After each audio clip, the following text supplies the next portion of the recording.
Zippity-doo-dah, this is Bear Rabbit, and I gotta tell you, I find a great laughing place listening to the Magic Our Way podcast with Kevin, Danny, Eli, and Rachel. Zippity-doo-dah! Jumbo, everyone. Harambe. And welcome to another edition of The Magic Our Way. Magic Our Way. Magic Our Way. Magic Our Way. The Magic Our Way podcast. They are truly magical and whatnot.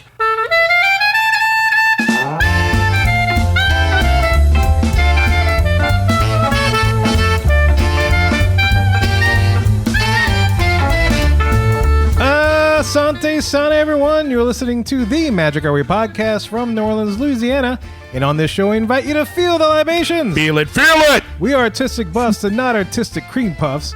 This is a show in which every opinion is welcome. MagicOurWay.com is where you can find us. For this show, we discuss some epic digs at Disney. And look, this isn't your typical polished, practice, pixie dust and Disney podcast. No way. We are not in the parks every day, letting you know when they are testing the logs at Tiana's Bayou Land Adventure. That's right, Kev. We're just here to drink, talk some Universal shots at Disney, and get a little epic. Yeah, you listeners have the easy part. All you got to do is listen up while you hear what we think up while we drink up. My name is Kevin. And I'm Danny. I'm Eli. And I'm Rachel. And look, the easiest way to support us is to leave a rating and review on Apple Podcasts and or wherever you access our show. YouTube, Spotify, wherever. Also, be sure to like and subscribe to us, as well as turn on those notifications so you never miss an episode of the Magic Our Way podcast. All right, so look, enough of our jibber jabber, man. Let's go see what's happening over at Universal.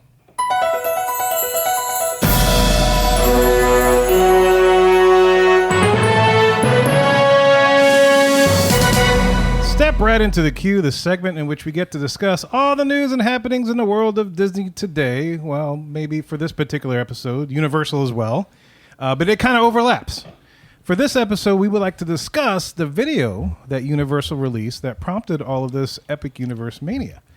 On January 30th, 2024, Universal dropped videos and websites revealing a good bit of information of what to expect when Universal Epic Universe opens next year in 2025. Now, when I first put this show together a couple weeks ago and I was organizing notes, Universal was saying summer of 2025. But since then, I didn't say it this particular time, but since then, they removed the word summer from their website. I don't know if anybody noticed that. I did, yes. But now, yeah. So I don't know what that means. I don't know what that means for you, Rachel. It could be any time in 2025. I have heard that it means earlier. Oh, wow. Yeah, because people would assume it's later, right? But that's great. Right.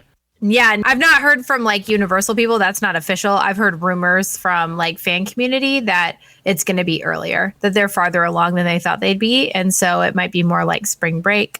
Yeah. What? We're used to Disney and them constantly delaying. That Hatbox Goes coming out on that last day. Yeah. So, that's us being used to Disney. It sounds like Universal has their act together. It makes sense. I follow, well, if you're a theme park fan at all, you know the name Buy Reconstruct on Twitter. And he's been posting aerial photos and the progress. And they're building, man. They're cooking some stuff over there, like big time. Oh, no, yeah. You can really see the detail coming together. It's really impressive. Yeah. So anyway, the video that you want to check out that was released on the 30th that I mentioned is titled Introducing Universal Epic Universe. And you can definitely find it easy via YouTube or via a quick web search. This particular video features high-level Universal executives giving a descriptive, teaser-filled overview of Universal Epic Universe. We have Mark Woodbury, who's the chairman and CEO of Universal Destinations and Experiences, Molly Murphy, the president of Universal Creative, Brian Robinson, Chief Creative Officer for Universal Creative. So we got those three individuals featured on this video commenting. And as I was watching this throughout the entire video, I felt like Universal was throwing some subtle digs or maybe threw some shade on Disney with the way they chose to write their script. You could tell it's scripted. You could tell they had something to say. Maybe some of the things came from the heart, but a lot of their word choice was very interesting to me. So I figure as a Disney podcast, Okay. Universal, I think, is probably their closest competitor. to Disney, and so competition's good. I think it's time to delve in and kind of explore what they're doing, and what a better way with their particular script on this video, because I felt like they were throwing some digs, man. They were throwing some digs. So that's what we're going to discuss on this episode. Feel free to hit pause, view the video, then come back right here to hear what I discovered. So I want to know: did you hear the same things? Do you agree, or do you disagree that it was a dig? Did you hear some that we missed? Let us know at show@magicourway.com. So what I did is I pulled these exact clips and quotes from the video, and we're going to discuss and rate each of these digs. I guess we could rate them to see if it was actually a dig, if it was a strong dig, or if it was a weak dig. Or if it was an epic dig. Or if it was an epic dig. Yeah, you can make it serious, like a big time, huge. Epic would be the biggest dig. Biggest Throwing dig. at them. There you We're go. digging the dig. We're digging the dig. That's right. Dig Dug. Who knows? Maybe we're reading too much into it, or maybe we're not. I don't know. I'll present each clip in the order in which they appear in the video. Okay. So let us begin. So the first thing that comes up, and I was listening to this, they were describing what they're doing with Epic Universe, and they pulled a quote from their 1931 movie Frankenstein. Okay. And I thought it was a very interesting quote. And since you're all Disney fans, you could probably guess as to why I went with this particular quote. So this is the first thing that caught my ear. And the challenge became, what can we do next?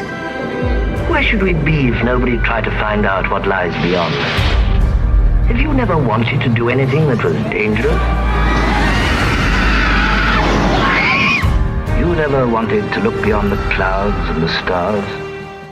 It's funny how when you take the sinister music out, it sounds more hopeful. Yeah. Oh, the screaming in the background? Well, I pulled that particular clip because they mentioned Beyond. And I think Yes. it's repeated 3 times in that. And of course, with Disney fans, we've heard that term before, what lies beyond Big Thunder Thunder Mountain, yes. And so here they are referencing a Beyond. In fact, one of their movies, oddly enough. And so I thought this was interesting and kind of a dig because it's like, well, we're looking what's beyond and we're building it. Like right now, this is what's beyond. This is what's happening. I don't know. What do you guys think about that one? I didn't pick up on that. I'll be honest. No, it didn't occur to me that may have been what they were referencing.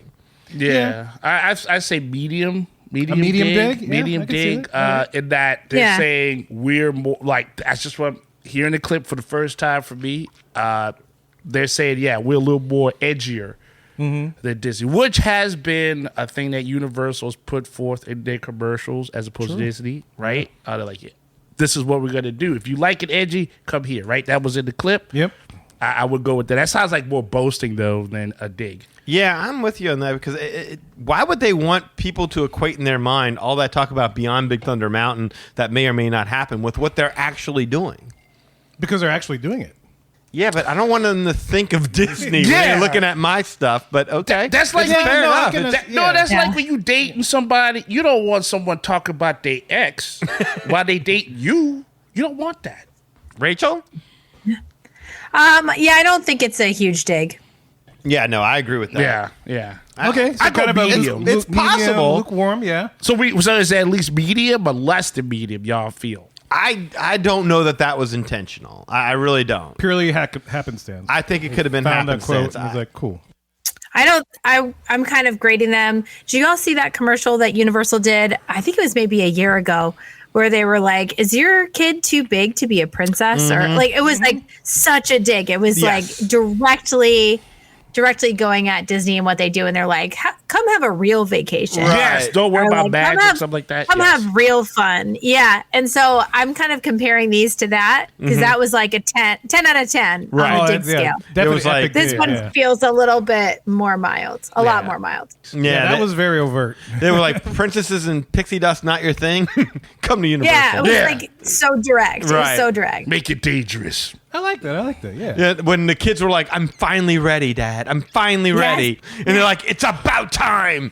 We're sick of going to that stupid Disney. We want to go to Universal. Time to That's- transition. Yeah. True. Yeah, All right. generally when they take a dig, it's pretty obvious. Pretty obvious, yeah. But you don't think anybody was like, ooh, maybe we should chill It's a little bit? possible. It's very possible. I would not completely rule it out. I just Could be all passive It's aggressive. subliminal. If it is, if you go for epic dig, it's very subliminal. It's not then. epic enough. Yeah. I like what Rachel brought up because it probably is the gold standard of epic digs. if you Oh, would that was that was Yeah. epic. Yeah. yeah, if you wouldn't have said what it was, I wouldn't have caught beyond out of all that. Agreed. Same. Yeah. Okay. Fair. Yeah. All right. So we have the next one, and this is a quote that they mentioned in the thing where they asked the fans. And, you know, we Disney fans, our people are always saying, yeah, we asked the people. And we're always like, well, who did he ask? And so this is what they had to say about that. This is Mark Woodbury quoting from the video. Here we go. We went to the fans and we asked them. And the answer was pretty compelling. Give us more of your great storytelling, more of the immersive environments, and do it in the most visceral manner possible. Ooh. I don't know.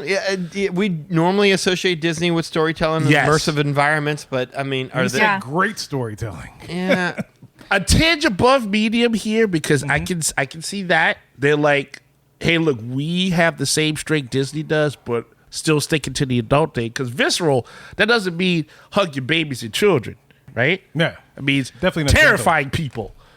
No word that has visceral in it means kindness and gentleness. Just saying. Well, no, but they're with their edge, yeah, with that universal edge. Exactly. I guess is what they're trying going to say with, there. right. Yeah. I don't know. I would rate this very low if it is a dig at all. Yeah, Disney doesn't have a monopoly on storytelling and immersion. That's what all theme parks aim to do. Now, granted, that is what Disney's bread and butter is. Whereas Universal, historically, I mean, they don't really immerse you. Not as well. No. Definitely not historically. Not as well as what Disney has done. Well, you get it a little bit more Islands of Adventure, I suppose, but I don't feel Yeah. immersed when I'm walking through Universal Studios. I don't feel like I'm in. You're in it. Yeah. In whatever world, Except whatever for land. the Harry Potter stuff. Yes. That's super immersive. Yeah.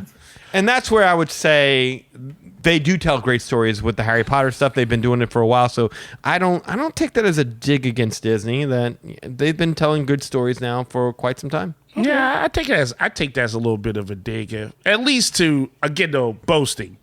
They say, yeah, we have great stories too. Yeah, Disney. We have immersive environments. Yeah, I would take that as a dig on their abilities. I think the dig, if anything, is the visceral part of it all. Like we don't. I thought that was an interesting choice of word Yes. for sure. Oh yeah, that's a very serious word. It's like tell us a story, but don't hold back. Let her have it. Yes, exactly. Let us have it. Yeah, give it to us. Like, yeah, let's take the little kids there and then scare them so they pee in their pants. Yes. That's what visceral gives you. Exactly. No, I like that language, and that Oh, yeah. that might be how they are distinguishing themselves from Disney. Is like we don't just tell stories and y'all have this fanciful little journey that doesn't really mean. No, we go right for your gut. We just rip your heart out and show it to you. Yeah, that's called work, though. You don't want to train the kids for work, though, unless they're going to be future project managers. I don't know. What do you think, Rachel? Yeah, I would say if the last one was like a 3 out of 10, I'd make this one like a 5. Okay. I think they're to me was the thing about the fans, right? Like, and when I hear fans, I don't hear like Universal fans. I hear theme park fans. Yeah. And so it's like, well, we talked to our common customers and they said that they want better. And so we're going to do it better. Yeah. I like that. That's kind of what I get from that. Yeah, but it's not fair. overt. So I would say this is like a 5. Yeah. Okay. Cool. All right. So the next quote I have, and this is from the section of the video where they talk about Celestial Park. All right. And so here we go. This is Mark Woodbury once again and Molly Murphy. Okay. It's where we put the park back into theme park. It has beautiful landscaping, incredible water features, amazing dining experiences, fantastic shopping opportunities, and 3 spectacular attractions. There you go.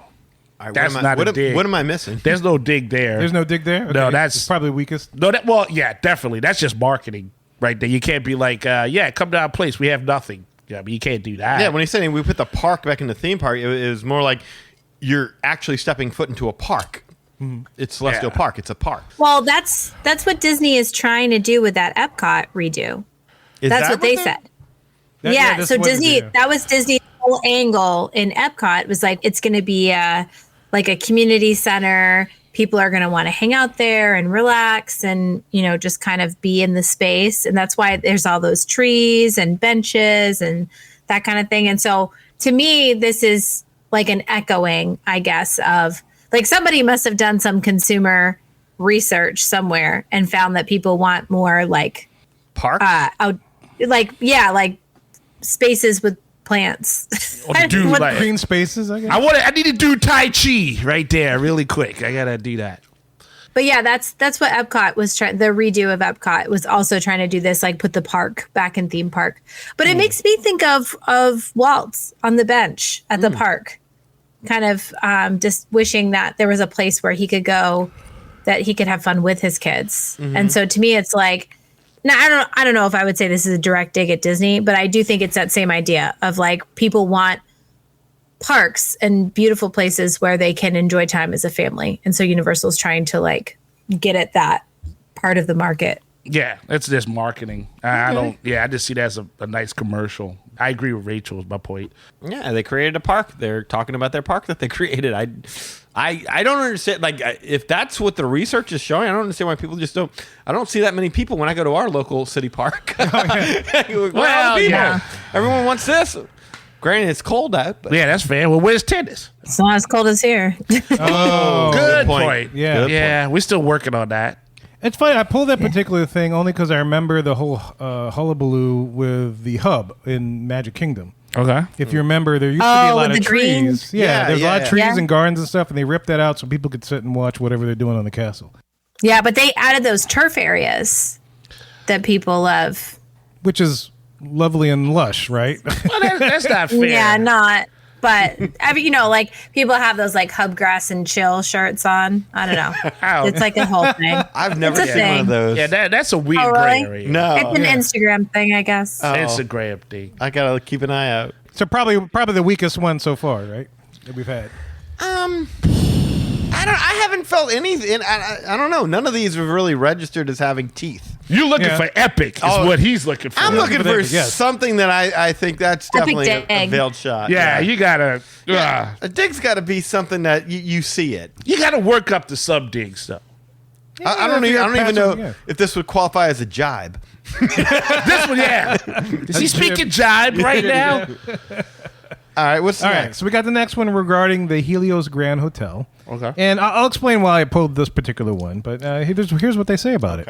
And anchoring this incredible world is the amazing Universal Helios Grand Hotel. 500 rooms integrated into the park like no other theme park in the world. Okay, that's a dig. There you go. That's Now a we dig. That's a talking. dig. Yeah.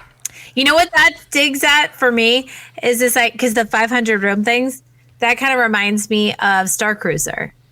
And like I know they're not going for like an immersive experience, but that was like the thing was that like Star Cruiser was going to be like this add-on to Hollywood Studios. It was going to be like part of the park, and it obviously didn't succeed. And so this feels like, hey, this is our version of a boutique hotel. And we're really going to be putting it right inside the park. You know, it's interesting you say that about Star Cruiser is because in my research, that was referenced. And what I mean is that there's supposed to be an element of storytelling within this hotel, but not to the point to where the guests have to interact or engage in order to experience that storytelling.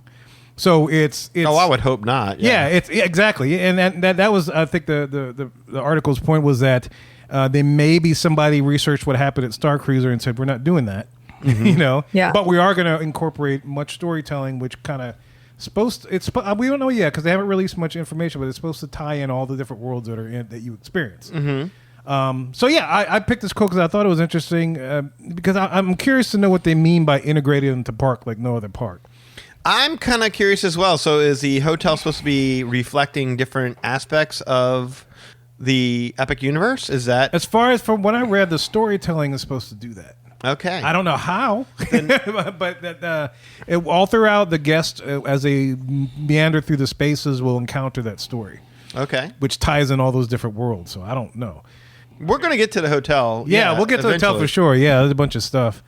But I guess I was also thinking integrated as far as how it's maybe part of the park or next to the park, because Disney has like the Grand Californian, which has its own entrance into California Adventure, and the Disneyland Hotel in Paris is like right there on Main Street. Sure. So that's what made me curious. I was like, wait, it looks like by looking at the maps, it looks like the Helios is kind of like in the same proximity, where it's Sure. like on the edge. It's not necessarily in the middle of the park like a castle. Okay. But when we get to the hotel, we'll talk about more about the whole castle motif. But that's one of the things that struck me as interesting as far as like no other park. I'm like, wait a minute.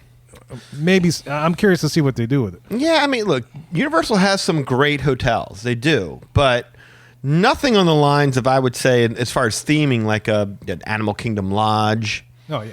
Or anything like that. But if they're actually incorporating some of the stories that are told in their parks now into the hotels, which I don't know, and correct me if I'm wrong, Rachel, I'm not as up on Universal hotels. I'm sure there might be some kid hotel somewhere out there that deals with some aspect of the park coming back to the resort with you, but nothing that I can think of that comes to mind. Yeah. They have they have the kid suites.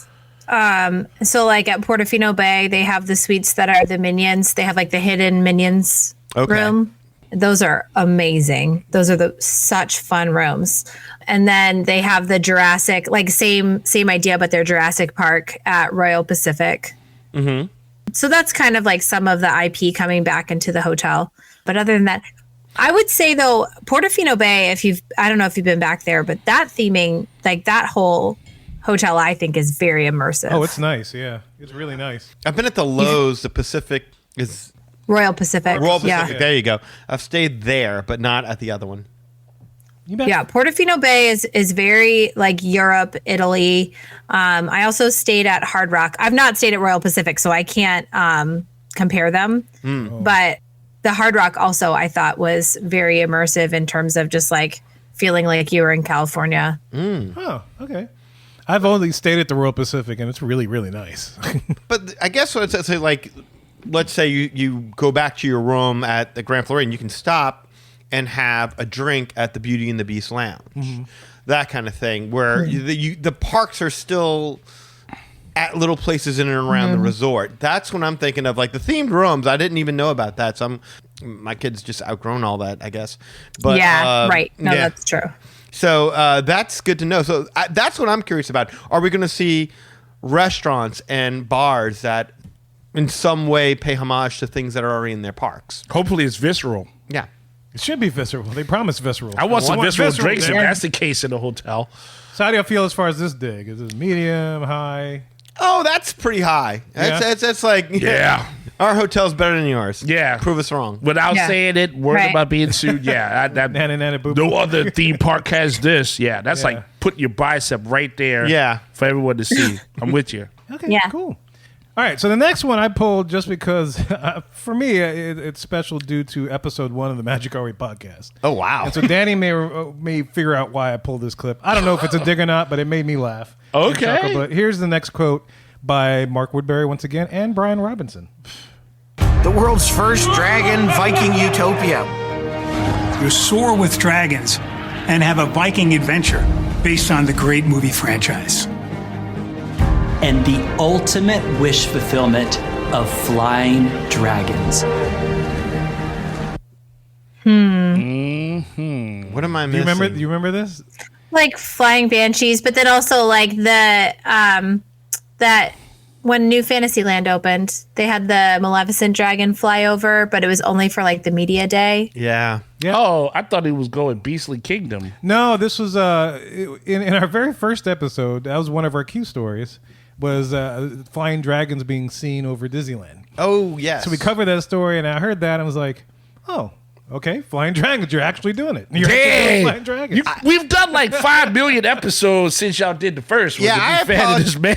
Yeah, to be fair, when you said the first episode, I'm thinking about that recording with Mark Dean. Oh, no, not that one. No. This man was 20 years old when you did the first recording, Kevin. That's episode 0. That will never be aired. That was so many pounds ago. Yes, Oh, my yes, goodness. yes. Wow. I don't know why. That particular story in my head always stuck out to me about the flying dragons. Because that was one of our main Q stories that we talked about. And it's like, we've never heard of any flying dragons in Disney ever again after that. Yep. And so I That love was that he that. said the ultimate wish fulfillment of flying dragons. And that took me back to that episode back in 2012. I'm like, oh, that's right. We never did get those. You know, I when I ask y'all that, now that I think about it, so you got to ride a banshee over in Pandora. You're going to be riding a dragon over in Universal. I mean, has anybody wanted to ride on the back of animals and fly? Like, I've never had that fantasy, but apparently a lot of people do. I did like the never-ending story. You got to fly on the back of that Falcor? big dog. Yeah, I didn't really care. That was about it. Flying the luck dragon, I didn't really want to. But a dragon doesn't look comfortable to fly on. For No, record. exactly. It's hard leather. Everything is, or whatever it's made of, hard scales. It's not pointy. Galenian leather. Then. Have you ever seen a movie where the dude flies on the dragon and it looks comfortable to him? He's yelling because he's like, this is scary. Well, I know Hermione doesn't like flying dragons at all.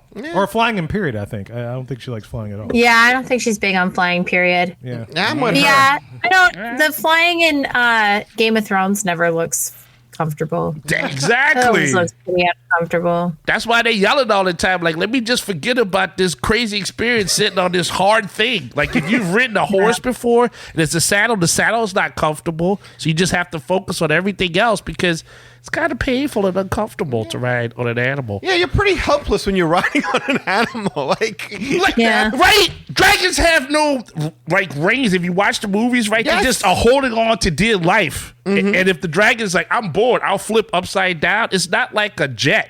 It was inverted. Is it? Yeah. The dragon went inverted when he went for that I saw a MiG. MiG-21 while it was inverted. Yes. You can't do that. You just fall off. That's scary. Yeah, it's not a knock on anybody who's ever like, have I ever wanted to fly like Superman? Yeah, sure, I'm in control of that. I'll do that. Oh, yeah. I'm But on that. have I ever wanted to climb on an animal that zooms me around? No, never. No. What if you had I'm a just- bad day? You know? What if you Yeah. ate an iguana that Exactly. day? You got What- offended. What if a rat comes that spooks the like? If you saw poor Christopher Reeve, man. Like, I mean, come on. There you go. I just no. I don't want to trust my fate. Like I don't even looking at riding horses. That doesn't even look fun or comfortable in any way. Ooh, there's a story. I'll tell you about that later. But yeah, I It's a was little traumatized rough. to do Yeah, it again. yeah. It's tough because you got to trust an animal. But again, these are animals, not dragons that breathe fire. Human-animal trust and bonding. Maybe it's different for a dragon, you know? maybe so. there's a Who very knows? soft spot on the dragon you can sit on and like, hey, hold on to this horn. It's like and a you're natural saddle. Yeah. Okay. That's Exactly. no horn, Eli. I'm sorry. I was confused. I don't ride dragons often. Yeah, I know. Yeah. Yes. Okay. All right. Yeah, so moving there you on. go. Okay. Moving on. This is the next one. This refers to Dark Universe. And so we got Molly Murphy and Brian Robinson.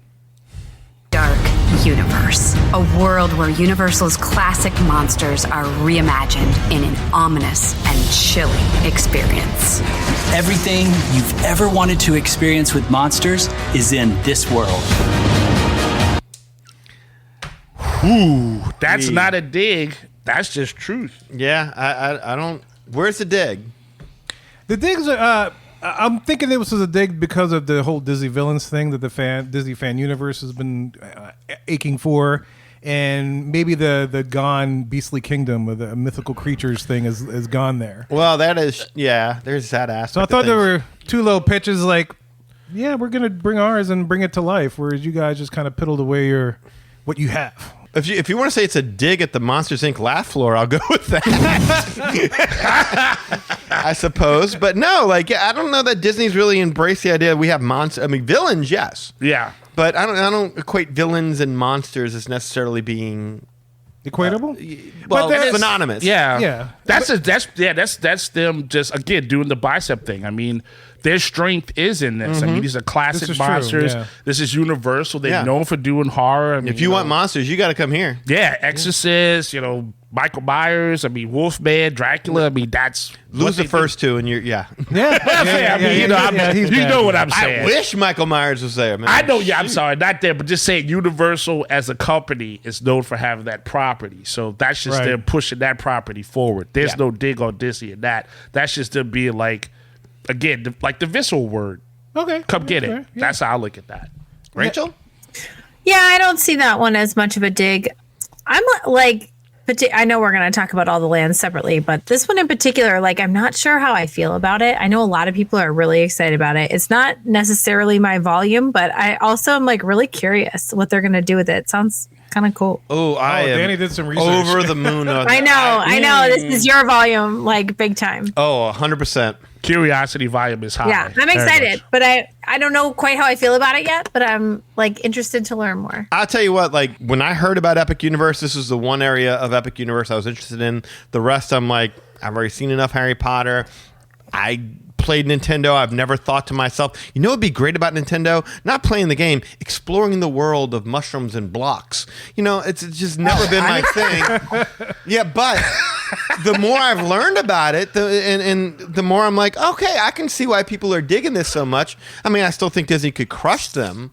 Because I don't know that anybody has ever felt immersed in the world of Donkey Kong or Super Mario as Disney can immerse you in, say, the world of Coco or Moana or something. You name it. I mean, I don't buy into that so much, but that's what makes it so juicy, right? Yes. Because if they do, then it's like, well, okay, Disney better play ball. But here's the one thing I would say to that is that they at least have the understanding of timing, which is all we talked about with Disney, right? Like the Mario movie came out, so like, oh, there's a resurgence. So they at least are able to capitalize on that better. Correct. I couldn't say it any, but yes, they don't sit around waiting. Right. Here it is, 20 years after you wanted it. Enjoy Frozen. Right. They took the gamble and then they went for it. Exactly. No, I admire them. And like I said, the more I learn about these different lands and all these the attractions sound phenomenal. Dark Universe does sound phenomenal. They've made some choices that I'm a little sketchy about. Yeah, I'm a little confused as to why, but I guess I can understand it in the long run. I mean, we'll get to that when we get to the individual lands in future episodes, but we'll break this whole thing down, guys. Absolutely, don't worry about it. It's just There's a whole lot variety, to be excited about. But yes, that's when it started out. Dark Universe was all I cared about.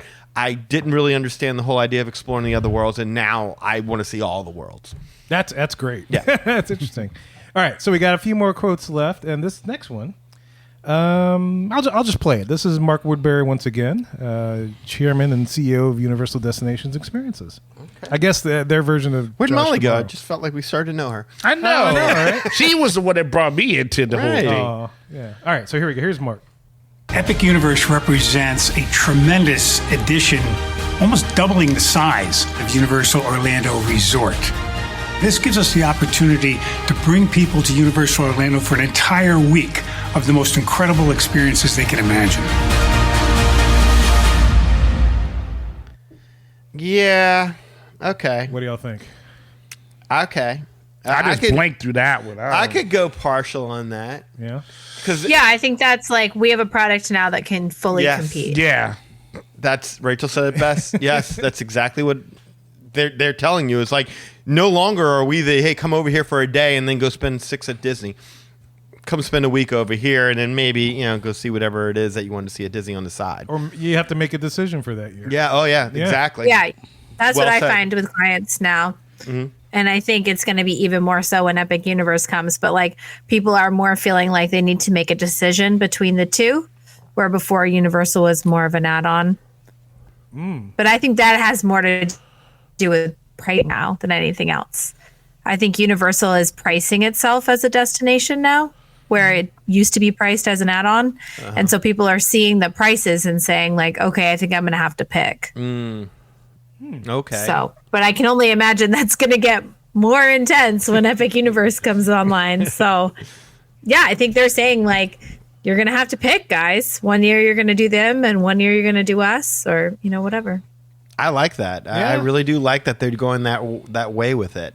And I don't think they're wrong. No. I think you can already make 5 days work at Universal, right? So like 2 heavy park days in Universal Studios and Islands of Adventure, a break day, a Volcano Bay day, and then like one more day to like clean up at the other parks, at the parks. Anyway, I think you can do 5 days easy with a break day and a water park. I think when they add the new theme park in, you could spend 4 days in the theme parks easily, and then a 5th day at the water park, and then a break day, and now you've got a whole week trip.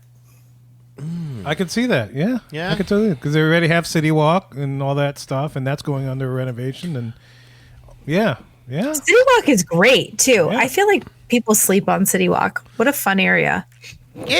City Walk is fun. It's just that I guess a lot of people are like, well, I can experience some of these at home. And I think that's what stops them from really enjoying all of what they have to offer over there. But it's a lot of fun. Walking through it, that place just comes alive. Yeah. Oh, big time. Yeah. It's fun to walk through. The only thing I would say about the Universal and spending a week over there, they need to work on their infrastructure more over at Universal Studios, the original park, and Islands of Adventure. They do need to work on some things over there, because there's not a whole lot of meandering through the lands. We talked about that in our last show where we went, where you just, hey, we're just going to hang out over here and have a beer. Or have, well, I mean, you can get a beer, but like, as in, I can open a can and drink it outside of my local pub, 7-Eleven or whatever. No, like, I'm talking about like little places where you just stay in and you just people watch and you grab. Yeah, everything is broken apart to the point it's broken apart too much. Like, I'm not walking 20 miles to enjoy my drink. Exactly. Yeah. So if they can work on the infrastructure over there, then yes, they will have a lot to boast about. That's a big bicep. That's a big bicep to build up. Okay. Yeah. It's a pretty good dig. Yeah, I would say medium dig, but yeah, it's definitely, we're coming. Yeah. And hell's coming with me. There you go. I mean, look, what are they going to say? Like, come over here, see what you think. No, they're going to be like, no, you're going to want to stay for a while. Yeah. So I understand that. So I don't consider it like a haymaker, but it's definitely a no. You're gonna like what this you is. see Yeah, because you're gonna want to be here. This is hype to his point. I mean, like, it was wrestling, right? It's like Paul Heyman coming out before Roman Reigns comes out. Like, you have to build hype because everything hasn't been built yet. So if there's no excitement for it, Disney is still in existence. They still have time to build whatever. But yeah, if we don't have that pull from them, then Disney won't try. All right. So here's the second to last one we have is from Brian Robinson, Chief Creative Officer for Universal Creative. So Molly's fired at this point? Molly doesn't have as many quotes that I pulled. I'm missing my Molly. Yeah. Me too. She talks about... Molly be damned. Anyway, so this is what Brian has to say on his quote.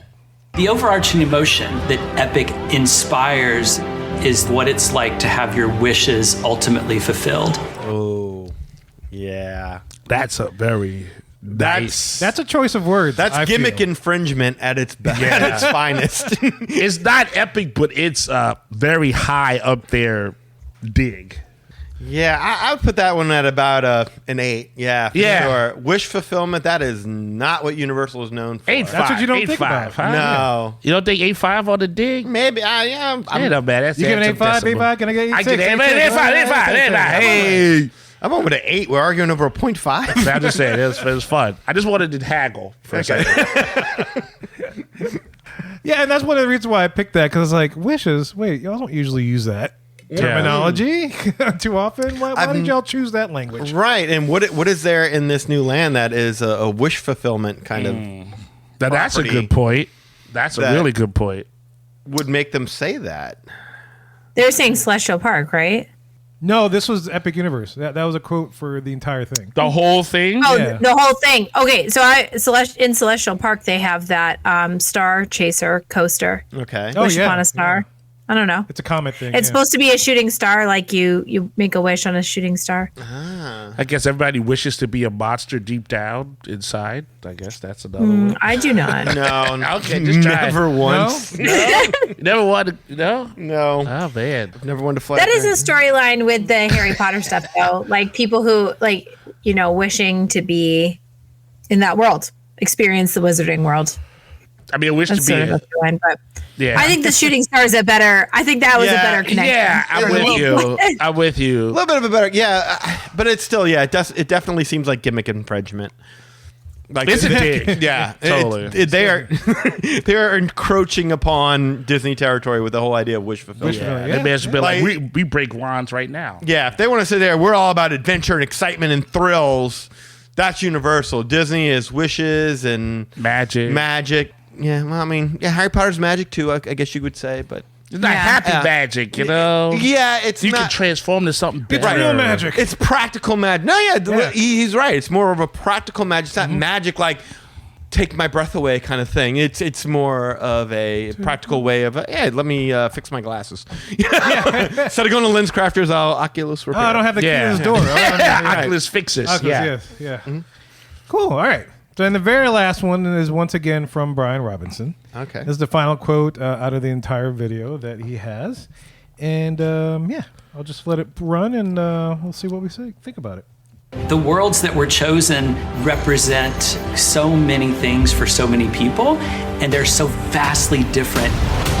Thrill and fear and joy and all of it comes together in a type of experience that you have never been able to find anywhere else.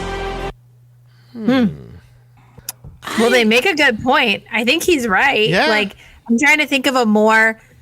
It is, I guess, what's going to be interesting about Epic Universe is it's not going to be as composed as some of the Disney parks, right? It's going to be more of like a variety. And I think that will be new in terms of theme parks, but also like I'm excited about that opportunity, like that it has a space where, my son can go do Super Mario and be super excited. And then my daughter can go do Harry Potter. And they can both go enjoy the How to Train Your Dragon. That's going to be really cool for us. And so I do like the variety. I think the quote is accurate that like this is a unique park in the sense that like there's such a variety of offerings just in one place. Yeah, I have no problem with him saying, look, thrills you can't find anywhere else. That is kind of what Universal is known for. Yeah. Disney is not much for thrills. I mean, you get a little goose at Disney every once in a while on some of these attractions, but you're not going to be out of your mind like, what? I mean, people die on Universal attractions. Animals visceral. Die on Universal attractions.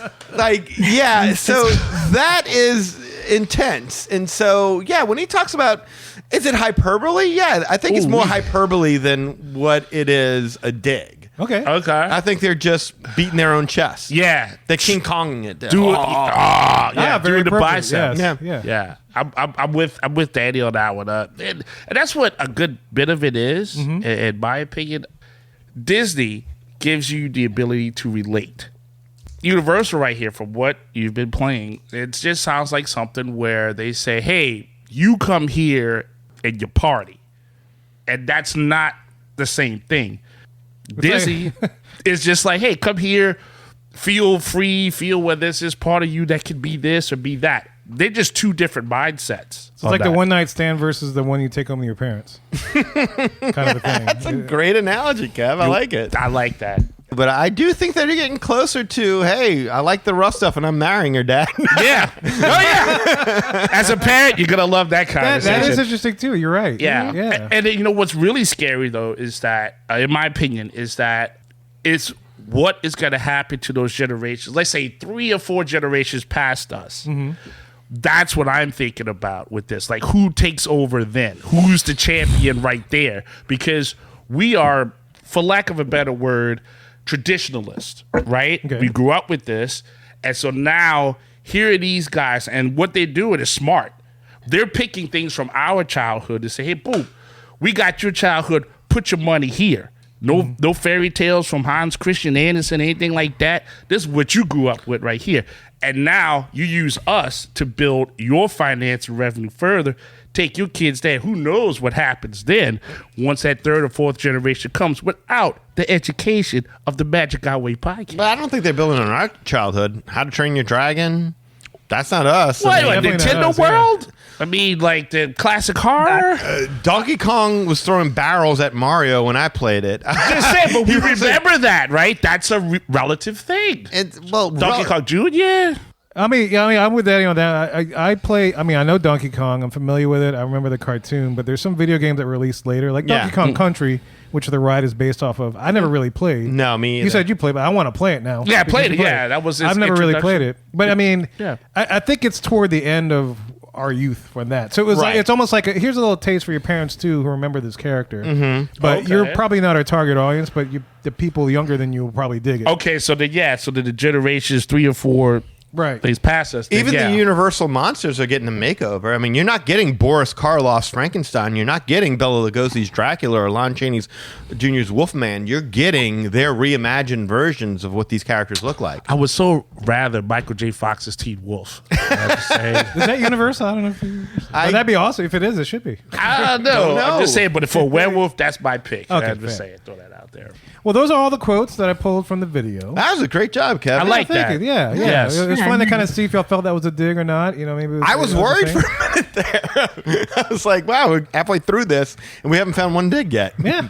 We had some digs. I feel bad for Molly, though. I thought Molly was in more there. Molly, I thought she was a team player in there. And then, well, Molly in the video, she does a lot of the descriptions of the lands. So very enthusiastic versus the overall conceptual relating to the audience kind of stuff. So I guess to kind of wrap this all up, Sure. we've been talking about Tiana's Bayou Adventure, and Disney's got whatever else they're deciding to open. But there's a time when I was growing up, and just to preface this, the last major park opening was 1999 with Islands of Adventure. That was Universal again, and before that for Disney it was 1998 with Animal Kingdom. How do you feel as far? Which one are you more excited about? And I preface this by saying, there's a time when it's like we would get hyped up for an opening attraction for Disney. And I can't wait to see that. We would see building footage. We would read stuff in the magazines or maybe in the news groups and stuff back in the early days of the internet and whatnot. So I used to get excited that way. Sure, and then, same here. Yeah, and Disney used to do very, specials on TV when there was grand opening and stuff. So nowadays it's a little bit different landscape, different media ways to get your news out there. Which one has you more pumped up to want to see?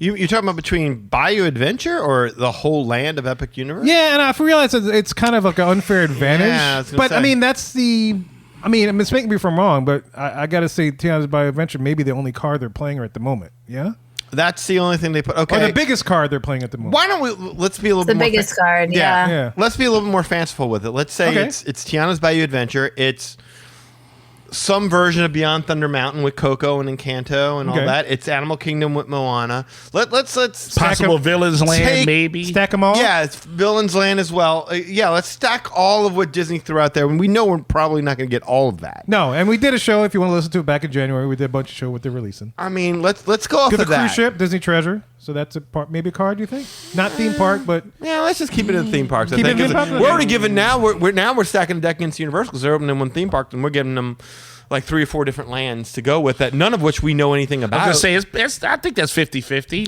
on your point. I mean, that's about as fair as I can make it. That is pretty fair. Yeah.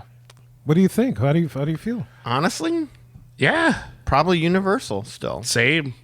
It's about relativity at that point. I mean, I want to say Disney, but man, because I'm just loyal to Disney. But I get it. Yeah, I get it. I mean, everything that we're talking about with what Disney is doing, it just feels like it's coming along a little too late. Like Coco's been out there for how long now? I mean, Yeah. It got some Field of Magic love. Right. How about that? Tiana's been around there for how long, and we're giving her a hand-me-down attraction. We're not really giving her. I mean, I love Splash, but I mean, basically, we're getting the same attraction, just different scenery. Based on politics, that's not. Yeah, that's what makes that crazy. But the other Sure. thing, But I'm trying to think what a Villains Land. I mean, conceptually, I mean, look, we see villains all the time. Until I get something that a revolutionary kind of ride system, something different. Until I get something to wrap my head. Having seen some of the ride systems that they're doing over here at Epic Universe, seeing that they're now actually starting to incorporate in eateries, and they're treating them like, it's not just one restaurant per land. Like there's at least minimum 2, and there's a tavern to boot, and here's this park, and here's a hotel that's and the hotel is now going to tell the stories that's within the parks. And it's probably just the curiosity factor, because I've never quite seen Universal push all its chips in like they're doing right now. Exactly. So Yeah. I think that's probably what it is.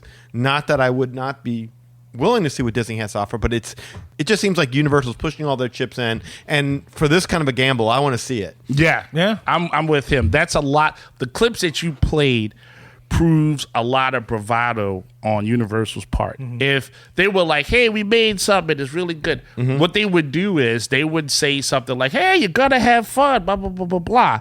They would stick to that level of kidness, but this is a whole new level for what you played, right? Where they like, we have confidence that we will take this place over. And yeah, I would say that is a really good start to what they're doing, because what they're doing is they're spreading everything out. They're for lack of a better term, there's a term called shotgunning it, meaning that they don't know what's going to hit yet, but they're confident enough in what they put out that they know people are going to bite on it. And yeah, Disney may have one attraction, like Daddy says, it's refurbished, redone, and based on this and that in politics. We don't need to talk about that. Everybody know how we feel about that on the shows. But these guys are like, yeah, let's go for imagination, like pure imagination you're used to and seeing, and that is something is different. And when you put in something that is an alternative route, that's going to get curiosity peaking in people. Rachel, what do you say? I think, well, I had never been to Universal. Well, that's not true. I went to Universal in high school, but I don't really remember it. We didn't spend a lot of time there. I had never been to Universal before 2020. We went the first time right before the pandemic. It was like our last trip right before the pandemic hit. Oh, wow. 2020. Okay. It was 2020, yeah. And I was so blown away by the Harry Potter stuff. Yeah. I'm a big Harry Potter fan, so like I guess I'm the right market. But it's overwhelming, the like attention to detail. Like I always think to myself, I can't believe there's only one attraction in Diagon Alley, because I've spent so much time in that space, and I think about like, what was I doing in that space with only one attraction? But like somehow it is still compelling and interesting, and I like being in there. We go get drinks in that place in the side near the stage, and we just like relax there. I just love like being in that space. And so I think that the Harry Potter worlds at Universal are the best thing I've ever experienced in a theme park. And it's not close for me. And I love Disney parks. I really do, especially Animal Kingdom. I think Animal Kingdom is fantastic. However, nothing touches Harry Potter, not even close for me. So I'm really excited to see what Universal is going to do, because I think those Harry Potter worlds are the newest. I mean, they are the newest thing that Universal has done from scratch, and they're incredible. And so I cannot wait to see the rest of what they want to do from scratch when they get to just build it from the ground up.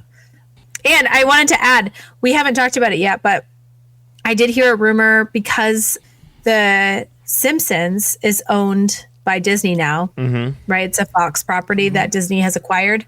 There is some question about whether Universal will continue to purchase that property or like the licensing for it. I heard that. And so I have heard that they're talking about putting Pokemon in there. I've heard that and too, yeah. My son will explode. He is. I like mentioned it, and like regularly, I would say once a week, he'll just randomly be like, "Hey, Mom, is Pokemon open yet at Universal?" And I'm like, dude, I wish I hadn't said anything, because it's like a serious rumor. Like that's not even really it might not happen. It was just a rumor. But I've heard that. So I hope they do it, because anyway, I'm getting off topic, but I guess I think that's valid. What they have done recently in the Harry Potter lands in Islands of Adventure and Universal Studios makes me so excited to see what else they can do.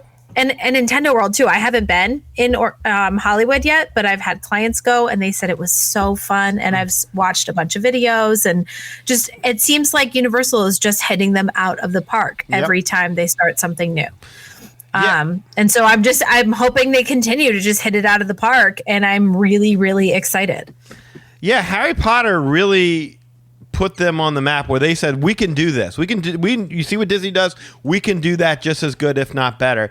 And then the Nintendo World they opened over in Hollywood in Japan. Yeah. Hollywood. Yeah, exactly. Oh, Japan too. Yeah. That's what really had people like, okay, and then they can sustain this. And so we can't wait to, like, you just talked about the whole thing with Pokemon. I heard a rumor that they've renewed the Ghostbusters license. I heard that too. Yeah, that's and crazy. That they might be doing something with Ghostbusters, because they're worried about what Disney had to deal with when they opened up Animal Kingdom in Hollywood Studios, which is cannibalization, which is that, okay, now everyone's going to the new parks, but no one's going to the old parks now. And so what do you do to keep people going to Universal Studios and Islands of Adventure? Now everyone's flocking to Epic Universe. How do you keep it interesting? And it seems like Universal has already thought this through, and as usual, are 2 steps ahead of everybody.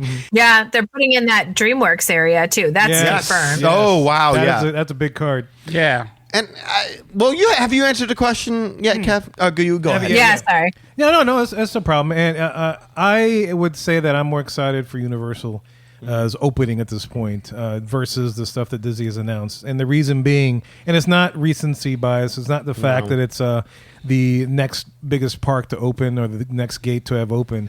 It's the fact that a lot of these things are fresh. Yeah. You know, a lot of the things we're getting from Disney, and we covered this in length for a couple of shows in January, is reopenings, retheming, stuff like that. But when we do these shows based on the lands, because this is going to be a series of shows, guys. When we talk about the stuff, and you, if you listen to the show, you know I'm a big fan of the ride systems and the stuff that they're putting together and using and combining and just taking a chance and just going for it to help them tell their story. It's freaking amazing. It's new. And, we were talking off air. I don't want to give it away, but there's a ride system that, it's like we want to be angry at Disney because it's like they could have done this easily. But they're not doing it. And so now Universal's got it. And so whatever Disney does, it's just not going to match it. That's exactly what they just say to copy it. And it's just like, okay, yeah. So that's what it is. A lot of this stuff is fresh. It's new. It's exciting because it's different. I know Universal has trouble with the complete immersion thing, but as to Rachel's point and Danny's point, as far as the Harry Potter stuff, I think that's what they're going for. That's what definitely put them on the map. And it's funny because when you look at their parks, Islands of Adventure and the Universal Studios Florida, it's like you can see the progression of how they did theme parks. Exactly. From the attractions, and I don't know what they call it, in the old park, that Main Street area kind of thing, the way they did their attractions then, and then you walk through and you saw how they did attractions after that, and then they added more attractions, and then you get to Harry Potter. Harry Potter took them to the next level. Yes, it did. It's like if you think of Disney and the level of animatronics and the way they move, I mean, you can definitely tell if you saw the Tiana videos, that animatronic is awesome. So it's just levels. She looks great. Yeah, she looks great, and the movement's great, and everything's great. And so that's what Universal's doing here. It's like now they got their lands going. Now they know how to do an immersive area well. Yeah, I don't know if you saw that. Richard Hertrick commented on that, and he's like, yeah, I kind of worry about how that animatronic's going to hold up being within that encased environment, all the water, the humidity, that kind of thing.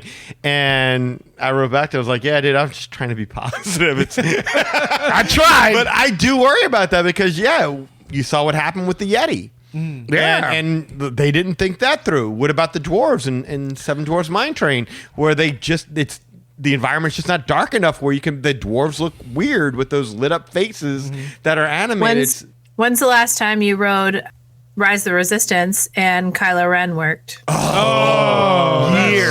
Years. Man, that hurt. BMO Kylo's. I think Rachel just touched upon. That's a great point. An important point. Yeah, exactly. I think there's one more element to this that we haven't really quite mentioned yet, but we've touched on, is that we're tired of being hurt by Disney. Yes. I won't be hurt no more. We've been hurt before. We're tired of paying more and getting less. Yes. We're tired of them not swinging for the fences. We're tired of them grabbing us by the ankles and shaking the change out of our pocket for every little thing, tinkering with stuff that already works instead of building whole things that could make it better. We're tired of them shifting around the furniture and saying, okay, we did something, pay us more. I would say can I just put 2 cents on that? Because that's one of the reasons why I went to California, was to get a taste of ball. I can't afford to fly out to France and Paris. I can't afford that. But we went to California. All I got was some bad drinks. And then it was the Avengers Tower. And it's like, oh, there's Thor. And then like Thor went in like, yeah, I'm about to go play video games and be fat Thor. And then like, like nothing happened. Like, you know what I'm saying? But then when I went to Universal, you're talking about California Adventure Campus. Yes. Okay. Sorry, I just teared through it. Oh, no worries. And then when I went to Universal, during the day versus night, you want to go at me on that, that's fine. But still, it was like, I went in there, I told them, I was like, I feel like a comic artist here. Like, his art, I know this guy drew this, drew that. I met Spider-Man. They had better merch than Disney did. To where I was like, for Marvel.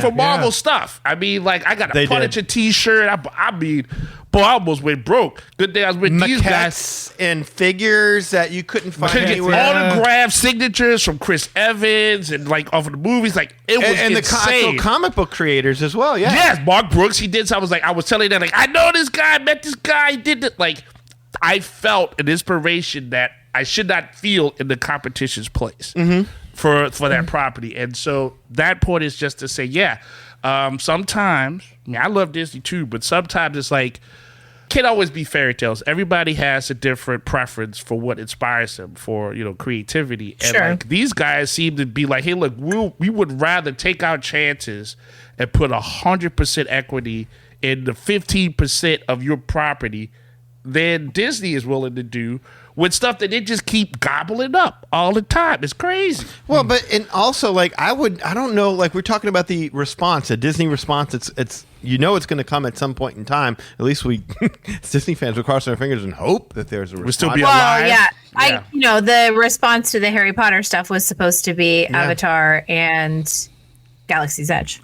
Right, so they did respond. That's what I'm saying. I'm just trying to say you're right. They're going to respond. Well, exactly. But that's my point is like, I don't know if I trust them to respond under the current regime. I don't even want them to respond. I'll be honest with you. Until Bob Iger's out of there, I don't even want them to respond. I've seen what they've done with Avengers Campus. I've seen what they've done with Galaxy's Edge. There you go. I've seen what they've done with Avatar. These are not really well thought out immersively. Like Rachel said before, they can't hold a candle to what Universal did with Harry Potter. Avatar should have been so much better. The best aspect of the land, 90% of the time you can't experience it. At night, when you're supposed to really enjoy it. Galaxy's Edge, one great ride and a lot of what? I would say the closest Disney has gotten is Cars Land. Cars Land. Oh, yes. Yeah. That is, I think that is the closest they came, and that's just because they bombed out so bad with the original version of what California Adventure was supposed to be. But at the same time, of all the places to explore, look, I'm thankful that Cars Land is there, and it's a great attraction. Radiator Springs Racers, it's very beautiful. But I've never thought to myself, this is of all the properties, this is the world I wanted to explore. So they did a phenomenal job. Not to take anything away from them, but I don't know that I want Bob Iger. Y'all, what do y'all think? Do y'all want Bob Iger responding to this? Y'all trust? No. Here's the thing with what Universal's laid down. It goes back to Eli was saying about timing, right? So up until this point, up until January 30th, we really hadn't heard anything official much from Universal.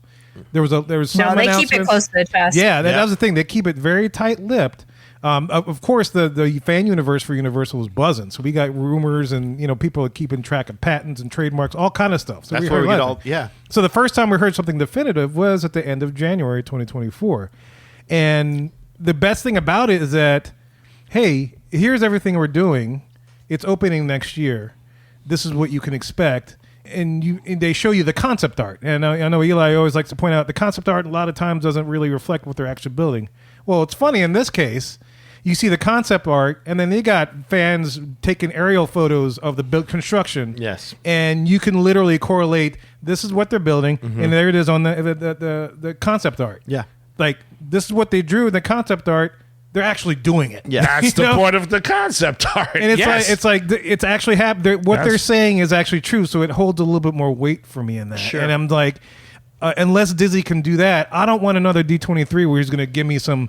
What was it like notes Blue on sky. Blue sky notes on a napkin kind of thing. Yeah, as you pointed out, Rachel, kind of stuff. I'd rather you wait. Yeah, I don't want hope.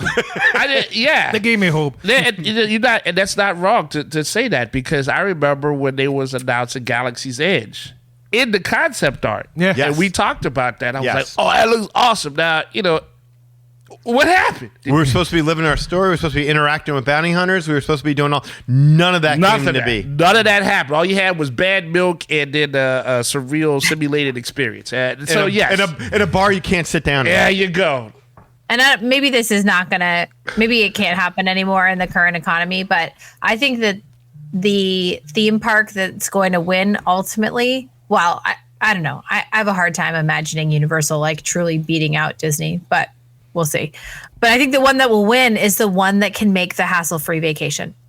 Because it used to be, at least to me, and I'm going to sound like back in my day, but I feel like this is a back in my day situation. You welcome to our world. It took her long enough. Yeah. People would say, why do you go to Disney all the time?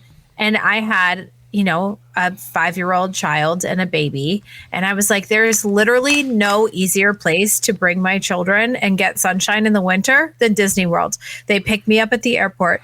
They make sure all my shit gets to the resort and I don't have to touch it. Then when I need to leave, I can check it all at my resort, and they make sure it gets to New Hampshire. Like I pay for the dining plan. I don't have to think about our food for the week. We don't have to drive for the entire week. Everything's included. We have fast pass. Like at the time, like I knew how to play the fast pass system so that I had 3 ready to go every day. And then we kind of got what we needed after that. It was just like everything. You could line everything up. And it was like the easiest week. We could just all really connect as a family. No worries. It was like a true Hakuna Matata situation.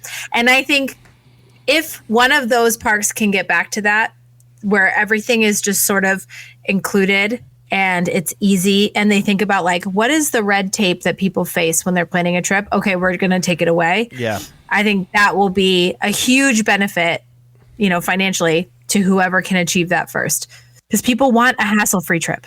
I think it was Harry that posted this past week about the Magical Express and how he wished that was coming back, and how there's still this outcry for it, how convenient that was to step off the plane, not even touch your luggage, get on the bus, be taken right over there, not having to get your own Uber, walk to the spot. I mean, that is get on a Disney bus. With babies, I didn't need a car seat. Yeah. That was so nice. And to take that away for no reason other than to save a couple bucks while charging us more and more and more and more. And the dining plan actually fed you for a reasonable price for the entire week. You never had to think it through beyond. I mean, I feel bad. Who was it? It was I'm blanking on his name that talked about I don't drink. Oh, Gene, yeah. Yeah, Gene. Thank you. Yes. The dining plan's not for me then, right? And I'm like, yeah, no, that sucks.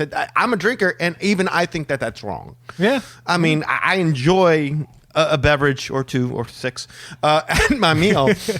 But yeah, you should not make the dining plan contingent upon you have to drink alcohol. And by the way, if you have a kid, we're already getting your money. Right. You should not, every single time you reach for your wallet, you should not be shaking hands with Mickey. Yeah. I've been pointing people to cruises for this reason if they're looking for a hassle-free trip. Yes. They're like, we just really want to relax. I'm like, okay, then you should do a cruise. Don't go to a theme park. Absolutely. Yeah. Although I will say for Universal, especially if you have older kids, because Universal does have a height requirement problem right now that I think they're trying to address, but it is a problem. If you have older kids and you want a hassle-free trip, if you stay at a Universal Premier Resort, you're good to go. Yo. No problem. That is a hassle-free trip, folks. Yes. You just walk onto whatever you want the entire time you're there. The restaurants are all right there. There's good food options. So I do recommend that. Last question for Rachel. Okay. Disney Treasure or Epic Universe? Oh. Now we're getting there. Yeah. A better question for me would be Icon of the Seas or Epic Universe. Icon of the Seas is Royal Caribbean's new largest cruise ship in the world. And that has more to offer, I think, than the Disney Treasure. And so I would say, that's really tough. That's really even for me. Probably Icon of the Seas right now, but when Universal actually starts releasing more details, that might change. So I'm taking it to be Icons of the Sea, Epic Universe, then the Treasure. Yeah. Okay. Definitely. And that's great because like Royal Caribbean's has been known to be just as the equal experience as the Disney Cruise Line, but a lot less, right? Yeah. And for those people out there who think we're dumping on Disney a bit, we are a little bit, but I mean, this is coming from a place of love because we have faithfully given our money and support them, and we'll continue to do that and love Disney. We're just, man, come on, step up. We're not wallets with eyes. I have a sad Disney fan confession this year. Oh. I'm not renewing my annual pass. What? Oh, wow. I'm not. Ooh. It's the first time I won't have an annual pass since 2016. Wow. Okay. I mean, I guess I let it lapse during the pandemic, but it's because I don't live there. I couldn't go. Yeah, this is true. But like when I was able to go, I've always had an annual pass, and I'm not going to do it this year. We're pulled in other directions. I understand. I can understand that. Yeah, I totally understand. I still love it. We're still going to go once a year, but it's not worth having an annual pass. No. Yeah, I'm the same way. Yeah, I haven't had an annual pass in a long time. That's the thing. I mean, this is what is so disappointing about Disney. This is why we say this is all coming from a place of love, because we used to be a family that would go to Disney at least twice a year. Mm-hmm. Now we're lucky if we're able to afford going once a year. And it's not because we're making less money. I can tell you that. Mm-hmm. Yeah, no, I totally agree. All right, so that begins our series on Universal Epic Universe. So make sure you stay subscribed and tuned in. We'll be interspersing shows about the various areas of Universal Epic Universe throughout the next several weeks, maybe even to months. Because no doubt Universal will be releasing things on the rest of the lands throughout the year leading up to their opening sometime in 2025. So, but in the meantime, let us know what you thought about the video that Universal released, or maybe even if there were some digs maybe that you saw that we missed or I missed, or maybe what you thought about the digs that we did choose to play on this air. We'd love to hear your thoughts or opinions. They're always welcome on the show, and we're about to tell you how to get in touch with us to share those in just a little bit. Well, y'all, we hope you enjoyed that episode of the Magic Our Way podcast, where we talk about epic digs at Disney. Look, if you want to learn more about us, magicourway.com is the way to go. There you'll find our social media links, past episodes, and more. Also, if you do want to get in touch with us to share your opinions on anything we talked about on this episode, you can do so through the following ways. First of all, shoot us an email at show@magicourway.com, or call or text us at 1-815-MOWEEKEND. That's 1-815 Universal Weekend. That's something new. Universal Our Way podcast. Universal Our Way. Yeah, Universal. Our universe. Yeah, their epic, their verse way. I like our universe. Although that's like I think that's already something else, but Our universe. Our way is epic. The magical universe. Oh, man. Epic Our Way. There you go. Magically epic. Magic your epic. Oh boy. Now we're saying Disney. Come on. Yes. All right. So look, we have a couple people do things outside of the podcast. First of all, we got Eli does things with comics, and you could definitely support him. Eli, what you got, sir? Yeah, that's pretty epic, sir. Thank you. You can always go when you're out there on the web. Go to www.ivorycomics.com. You can see all the projects I got, such as Project Geisha, Savages, and Molly Be Damned. Sorry, Molly. All of the work is fully colored. I like Molly. I like Molly too. I got 2 issues for Molly. I'll put more Molly quotes. Now, if she's on a pirate ship, that'll really help me out synergy wise. I'm just saying. Nice. All right. That's what Molly is about. Anyway, You can buy that from you. yeah, buy that from me right there. And again, you get an ad for the podcast. You get a fully colored book. That's bigger than what the big 2 guys are doing. And they give you like 24 pages. Actually, it's like 14 pages with a whole bunch of ads about tennis shoes and video games. Just get the whole art. That's what you want. That's what you paid for. Just saying. So anyway, there's blogs, interviews, posts, and stuff like that. There's a link to the Magic Our Way podcast. You never miss a beat, never miss an episode. You never miss a trip report. You never miss what's epic. So just go ahead and go take that little piece of the web right there, ivorycomics.com. Thank you guys for your support. Social media, I hang out there when I'm awake. So Facebook.com, Eli H. Ivory. It's always a pleasure to meet you. Unless you're about it, really cannot afford to greet you. Literally, I just can't do it. Last guy I talked to almost ruined my credit, almost lost my car. Please stop coming at me, bots. I mean, y'all look really good, but I'm just got to stay in my little world right That's what his ex-wives are for. there. Exactly. It's like a harem if you're not broke. Anyway, also on Facebook, you could go to the Project Geisha fan page. People been checking that out. Appreciate that as well. Instagram, the hearts and likes are coming fast and furious, and the stories as well. Yeah, your 504 is where you can find me there. And of course, on X. I'm really looking forward to the X-Men 97 premiere, by the way. Oh, yeah. Yeah, same here. Yes, yeah. Absolutely. But not related to this X. There's a lot of X going on. There's double X, triple X, no Vin Diesel. Anyway, right there on the X, you can find me at Hancock 10166. So if you appreciate the madness, just bringing me the gladness, thank you very much. And if you want to book a vacation to Walt Disney World or the Universal Orlando Resort, you can do so through Rachel. Rachel, tell me how to do this. Yeah, we can already book you for January 2025 and beyond at the new Prime Value resorts that are going to be near to Epic Universe. Ooh. So if you're interested in a Universal trip, maybe to catch Epic Universe, which who knows when it's going to open yet, but I think hopefully spring. we'll cross our fingers. But you can start staying in their hotels January and February of 2025. And I would be honored to help your group book a trip to Universal, Walt Disney World, Disneyland, Disney Cruise Line, Royal Caribbean, and major hotel brands around the world. So please give me a call. You can call me at 978-432-WISH, or you can also email me. My email is Rachel, Rachel, at magicourway.com. And there is no extra charge for booking a trip with me.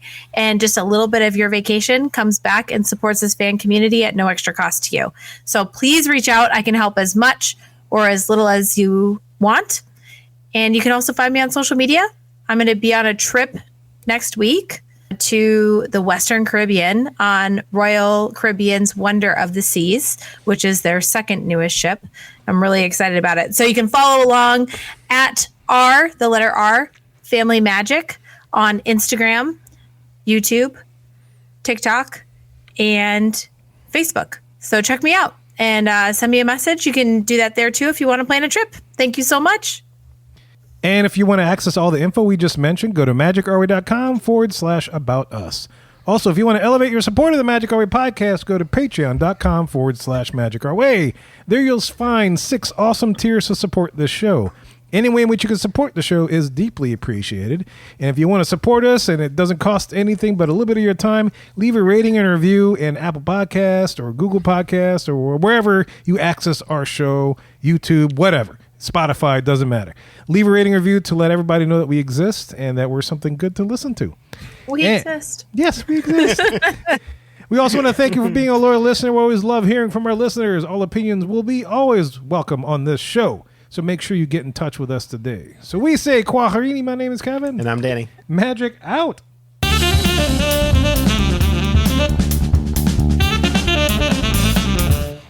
And you are. Bye!